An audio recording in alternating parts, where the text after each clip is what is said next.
adventurous. Tell me, take me to your high school. I want to know what you were like. Were you always out there in the world, the center of attention, making trouble? Or were you kind of just in the back, a little shy, reserved? Tell me about you. Yeah, I think I'm more of that second part, the shy, reserved kind. I came from a really small agricultural town called Brewster, Washington, and I went to the same school, K through 12, in the same building. So, like, actually, I went to preschool there too. And it was the same building with the same people for like my entire life.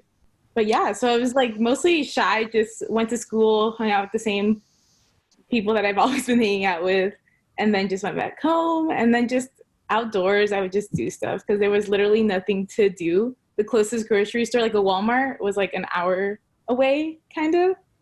So yeah, so it was Wow. very, very secluded. Did people get into trouble because there was nothing to do? Surprisingly, not that much. Like I feel like we were like it was so much that they worked so much that they would just do that. Go to work Yeah. early in the morning because my dad would leave to work like 6 a.m. sometimes and then 3 a.m. other times and wouldn't come back to like 8 p.m. So they were so wiped out from doing work that they would just come back home, sleep, and then Right. it's just What kind of work were they? What kind of work? he would do picking apples, but he became a manager later on. But yeah, like just field work outside, doing that kind of thing. Yeah, that's really it beats your body down. I've had some conversations with. There was one student who was in the Yakima Valley and just talked about. She said the worst, the absolute worst, was onions.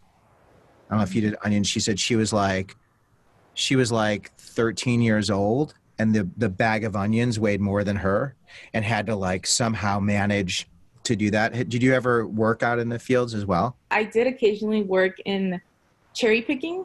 I Okay. didn't pick cherries, but we had to be out there like by 5 a.m. Oh yeah.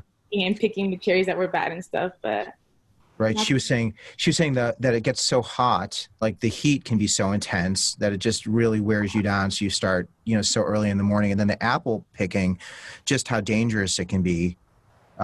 She's talking about her brother kept fell off a ladder multiple times, just because it's. So that's really it's amazing, and you're a first gen student. How far away from home are you?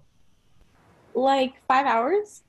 So you were really, when you got to school, you were really alone. Yeah, definitely. I Okay. had one roommate that stuck with me since high school. So we've just Okay. been like buddy buddy since. That's great you had that, but you come from a place where you've known everyone your whole life, and then you go 5 hours away. That had to have been a big change for you, a hard change, I would imagine. Yeah, definitely. I mean, I'm like, yeah, like I came from a super small community. Going into Bellingham was just like huge and just eye opening because, yeah, like I had never met so many different people with so many different experiences. Like from where I came from, like we had very similar upbringings and very similar stories. So it's just crazy to see the variety of stories, but yet also learn that that's not even the tip of the iceberg when it comes to being in a diverse environment. So that was just Yeah. crazy.